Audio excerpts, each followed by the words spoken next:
guys, and welcome back to The Bright Side. Macy here, the Bright Side girl. Today we're doing my February reading wrap up. I had a kind of mixed reading month.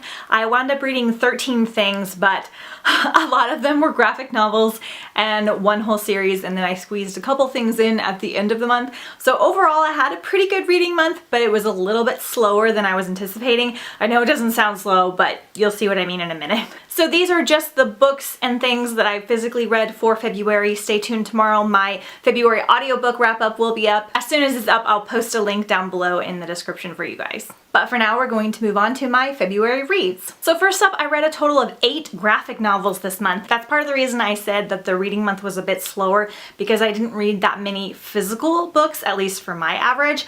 But I read a ton of graphic novels, so that's kind of where a chunk of my time went. The majority of my brain function power went to 2 things, and one of them was the Saga graphic novels. Sorry for the shiny covers. I read Saga volume 3, 4, 5, 6, 7, 8, and 9. I'm just gonna hold up the volume 8 that I have right now for you guys. I basically binge read this series. I was so into it. I couldn't stop reading it. It was so like relaxing and fun, yet traumatizing at the same time. I'm not gonna individually rate them for you guys since I read them like all basically in a row, but they were all on average a 4-star for me with a couple of 5 stars in there. The volume 8 was probably a 3-star. This was my least favorite one in the series. I just didn't enjoy it as much as the other ones, but the ending to the 9th volume was just traumatizing, and now I have to wait for God knows how long for the next volume because Fiona Staples and Brian K. Vaughan are taking a break right now, so that's sad, especially now that I have a new love for graphic novels. But if you're not familiar, Saga is a galactic Romeo and Juliet species adventure tale. So it's about 2 different people from different planets that are basically different species. One has horns and one has wings. They fall in love, have a baby together, and both their planets are basically out to kill them because this is just not acceptable to like intermingle the species. So it's kind of got that Romeo and Juliet vibe going on. I do really enjoy it. These are adult graphic novels and they are very graphic. There's a lot of sexual content in here, so keep that in mind if you're not of the right age. It's a bit much for me personally sometimes, just the like absurdity of the sexual stuff. That's kind of what keeps most of them from being a 5-star for me. It's just like unnecessary graphicness. You just kind of get that in the graphic novel world. Overall, it's like the tale of their daughter and kind of going over the history and the saga of her life. So really enjoying this graphic novel series overall. I'll go into the next graphic novel I read a little bit later on in this video. The next thing that took up a big chunk of my time was the Grisha trilogy. This was my original TBR for February. I was hoping to read 6 of Crows, Crooked Kingdom, and King of Scars as well, but that didn't happen. I had a weird reading month, but I did manage to read these 3. I don't want to go into too much detail because I have a whole vlog coming out, I think next week or possibly the end of this week, all about my reading journey of this. So if you've read these books, you can watch that vlog. I will warn you before I spoil each book in the series. It's a very long vlog. It was a lot of fun. I had a really great reading experience with these overall, but I wound up giving all of them, I think, 4 stars, maybe 4.5 for Siege and Storm. I really enjoyed my experience.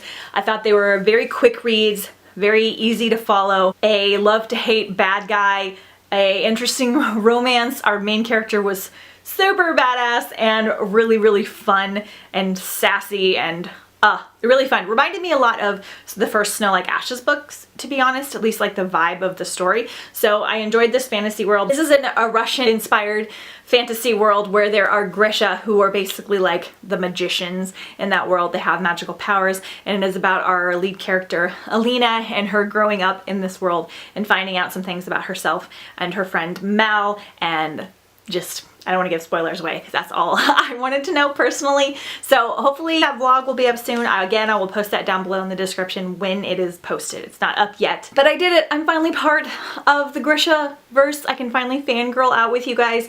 I was hoping these would all be 5-star reads for me, and I did enjoy them like the more that I read, but overall kind of a 4.5 star series so far, and I'm really excited to get into 6 of Crows and Crooked Kingdom, which I'm planning on doing this month and vlogging that part as well. So since those two things took up the majority of my February, I was kind of scrambling at the end of the month to read a few more shorter things to put in this video, so it wasn't just about Saga and the Grishaverse, because especially since I didn't want to go too in depth on my feelings about the Grishaverse because I talk about it so much in the vlog. But I wound up reading one more graphic novel. This was Paper Girls Volume 1, also by Brian K. Vaughan, who did Saga and also Runaways that I read last month. Still dipping my toe into this graphic novel universe. This is about 4 teenage girls that run a paper route and they encounter aliens and monsters and weird things going on. I think this is also set in the 80s. It has a Stranger Things vibe around it, even though I'm pretty sure this came out first and it's got an all-female cast. I honestly did not enjoy this one, and I'm really glad that I didn't read it as like one of my first graphic novels, because then I'd be like, I don't know if I like graphic novels. But since I've read Saga and Runaways and a couple other things, I realized that it might just be this one. I don't think I'm going to continue on with the series because my enjoyment level just wasn't there. It was like a 2.5, 3-star for me. I just didn't really care about the characters that much, and everything that was happening was super weird. Let me know if you guys think I should carry on, but I don't think that I will. I do love the art style because a whole bunch, but it just didn't stick with me like the other ones, and I have other graphic novels that I'm going to check out. So I gave this one like 2.5 or 3 stars. Then, really quickly, probably in 2 days, I decided to pick up The Invention of Hugo Cabaret by Brian Selznick because I have never read this. The reason I decided to pick this one up, even though it looks giant, is because the majority of it are illustrations done by Brian Selznick, and I knew I could get through it fast. Plus, I just like reading books with those different types of formats, and it was really interesting. This one was like a 4.5-star read for me. I super enjoyed it. I watched the movie. I remember thinking I didn't really love the movie that much. It was like interesting, but I didn't love it. But now I feel like I'll love it more. The power behind the illustrations in here is just so breathtaking. They're so beautiful, and it really does like elicit emotion from you as you keep turning the pages. There is dialogue and novel parts in here as well, and I just thought they were super well balanced. It was super fun to read, like a different format. I can't wait to read more. I think he has another book actually in this series that I found out about it. I'm not sure. Really, really happy I read it. I just thought it was just absolutely fantastic. I think Brian Selznick is the one who did the new paperback Harry Potter covers. I'm not sure, but it does look like super similar. But really, really enjoyed this one. It was almost 5 stars, and it might be after I sit on it a bit more. Loved it. So this is a middle grade story about basically an orphan boy that lives in the walls of a train station and runs the clocks. He's the clockwork operator of the train station, and he inherited it from his uncle. And it is about his adventures and a mechanical man and magic and, oh goodness, it's friendship and adventure and just all the goodness. I think the only thing that kept it at a 4.5 star was that people were so mean to Hugo, and almost with no reason, and it was really bothering me because I loved him so much. But I really enjoyed it, and this is a great quick read, and this would be really good for like a readathon as well. And the last book I was able to squeeze in was Soundless by Richelle Mead. This is my first Richelle Mead book, and I'm so glad. I honestly read this because I have this really pretty, like almost perfect condition signed copy, and I was like, if I don't like it, then I can sell it or trade it for something else, and it's only like 250 pages, but I absolutely loved it. I'm torn on giving it 5 stars just because I don't know if that's silly or not, but I loved it. I wanted to be in the story so much. I wanted to keep reading it. I thought it was so different than other things that I have read. The cover is so accurate to what happens in the story, and I don't know, I found it so interesting, and it was so cool. It's kind of fantasy, kind of dystopian. This is set with our main character, Faye, who lives in a village at the very top of a very tall mountain. Years ago, an avalanche happened and cut her people off from being able to travel outside of the mountain, and they had to basically commiserate with people lower down on the mountain to create a line where they basically get food sent up like through a zip line system. They get food sent up for them mining the mountain because there are precious metals where they live, and their people go and mine the mountain and send the precious metals down, and they get food back up. And her village, I think, only has 300 people.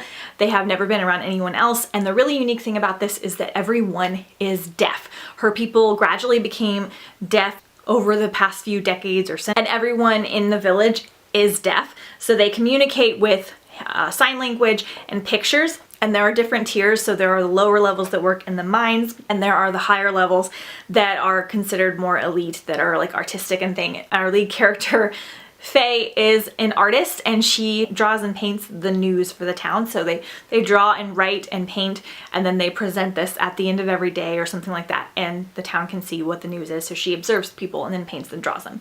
Really cool. So everything is kind of okay. They're all pretty happy with how things are for the most part, until the linekeeper decides that they're going to start getting less food unless they start mining even more metal than they have been mining. And also people in her village are starting to go blind as well, and nobody knows why. And Faye wakes up one night and discovers something about herself that may help with this dilemma. Oh my gosh, this is just a fast-paced adventure story. It was just so quickly paced, and I've heard some people don't really like that about this. I thought it was great, and I still felt connected to the characters. I've heard other people don't feel that way because of how quick paced it is. I thought it was fabulous. It wraps up so surprisingly with a little bit of magic in there and not how you would expect. I thought it was just absolutely fabulous. I feel like it's going to stick with me for a while. I'm definitely keeping this one. It makes me super excited to read more from Rochelle Mead. Makes me really excited to read Vampire Academy. Now I wish I wouldn't have unhauled those books, because this one makes me excited to read other things. And I definitely want to read like The Glittering Court and all of that stuff as well. Great book to end the month on. I think this was my favorite read of the month. It might have been. Okay, you guys, those are all of the books that I wound up reading in February. I had some really great things that I really enjoyed. The Saga and Grishaverse took up the majority of my month, but I enjoyed my time with both of those worlds. Let me know what you guys read down below for the month of February, what you're excited to read for the month of March. Stay tuned tomorrow for that audiobook wrap up, because I listened to some great things there as well. I post videos every Monday, Wednesday, and sometimes on the weekends. Thank you so much for watching. I'll see you guys next time on The Bright Side. Bye!